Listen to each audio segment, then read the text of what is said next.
Hello everyone, today we are going to discuss in this video about the internal moderation of marks of the CBSE Class 10 board exams that have been cancelled and the calculation of the marks that has been given to the schools, as in the responsibility has been given to the schools to do that. I've made one video before this. I will provide the link. I'll provide the link in the description. You can just go and check it out about how you can calculate the marks for each subject, as in how the subject teachers can calculate the marks of the students based on the unit test, half yearly and pre-board performance, as in the scores that they have got in those exams. Now the second step that has to be done in this process is the internal moderation of marks. Now what is internal moderation of marks? That is based on the historical performance of the school of the past 3 years that the school has performed in board. So the CBSE has uploaded data for the school, for each school on 10th May. Every school teacher can refer to their school authority for that, and based on that we are supposed to calculate the marks. Now based on the historical performance, as in how, so they have taken the average of each subject that the students of that specific year have scored, and they have also taken the overall average. Now why 3 years? Because of the last 3 years, whichever performance is the best, that has been taken as the reference year. Whichever year the school has managed to score the best marks, that year has been taken as the reference year, and the calculations of this year also has to be done in reference to that specific year.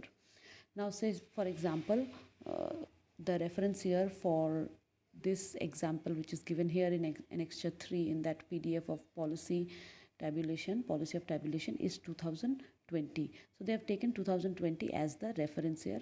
Maybe in this year the school has scored the best, and the subject they are taken example is mathematics.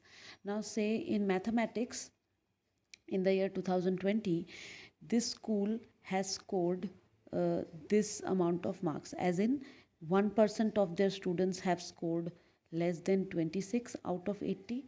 Now why 80? Because 80 is the marks that the students write their paper off, and the rest of the 20 is internal assessment. So then again, why 26? Because 26 is the passing marks out of 80. So here 1% students have secured, total students have secured less than 26. 14% have scored within the range of 26 to 40, then from 40 to 50, 50 to 60, and 60 to 70, and 70 to 80. So this is the range of marks and the percentage of students that have scored in this specific range. Now this has to be referred while calculating this year's marks. So for example, from that same school this year 200 students are appearing. So as I'm saying, you can calculate for your own school, like for you say for example from your school 100 students are appearing, or 80 students are appearing, or 50 students are appearing, whatever students are appearing, that many students, when you are ready with the calculation of marks and all you have calculated, or in case you don't have the exams, as in you have not conducted the exams to calculate, what you need to do is you need to follow this exact division, or you can say the percentage which is given to each mark range. So this year also 1% of students have to score less than 26, 14% of students have to score between 26 and 40. So you need to calculate, for example in this case there were 200 students, so 1% of 200 will come here, 14% of 200 will come here, 25% of 200 will come here, 10% of 200 will come here, and likewise it will be till 80. So this is the way students have to be put into the marks bracket, that is based on the historical performance of the school, as in the reference year which has been taken. Now here again two more things are there. So before we move forward, I'll just say that if any teacher has like prepared the the marks list of their students of their specific subject of all the students, and they have got the total marks out of 80, that is how much the students have secured out of 80, that you need to divide the students in these brackets of marks range. Okay, that how many of your students are falling in this bracket, how many of your students are falling in this bracket, how many of this, and like this for every bracket, how many of your students are falling into these brackets. And if it matches exactly with your historical reference years, percentage, then it's like well and good. If it doesn't, then some amount of moderation is required.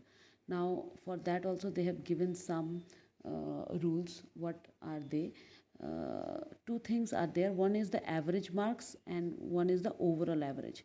Now first is average marks. Say for example here they are talking about mathematics. So the average marks in mathematics is 62.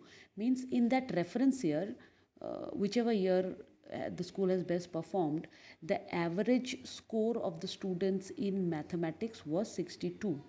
Okay, 62 out of 80. So this year's average marks can be plus minus 6, as in 62 plus minus 2, means either it can be 64 or it can be 60. From the range of 60 to 64 the marks can be moderated, changed, as in थोड़ा इधर उधर करना किया जा सकता है, इससे ज़्यादा नहीं. And another thing that is given as reference is the overall average in 5 main subjects. So the 5 main subjects that are considered, that is I think English, then again another language, Hindi or Assamese or whatever is there, that then you have maths, then you have science, and then you have social. So these main subjects that are there, these 5 subjects, and if the school has if your school has another subject other than these 5 subjects, then there is a separate rule for that. You can refer to the PDF for that. For these main 5 subjects, there is an overall average given, which is say 66 here. So the overall average of marks, that is 66 of the reference year, cannot be exceeded. Means as you see this sign, it can be less than or equal to 66. Now overall average means every subject will have an average, like every subject, say for example English, and your school has 100 students. So how much these 100 students have scored in English divided by 100 will be the average for that specific subject. Like this, the average for all the subjects, as in the main 5 subjects, have to be calculated. And then when you get the 5 averages of the 5 subjects, then those 5 averages have to be added, and then again the average has to be found of that, and which will be called as the overall average. And this overall average cannot exceed the overall average of the reference year. See here it is clearly written, the overall average for all the subjects assessed by the school should not exceed 66 marks, that is this, which is the overall average for the school in the reference year. Means they have allowed 2 marks variation, as in plus minus 2, in the subject wise average, but the overall average cannot be more than the overall average of the reference year. So that is one limitation, in the sense many are complaining about it, but that's the way it is put by the CBSE for the schools to follow. So this is the basic way in which it has to be calculated. I hope you understood. If there are any questions, you can just post down below. I'll be happy to answer them. And please refer to the previous video to get a better idea of this. Thank you so much.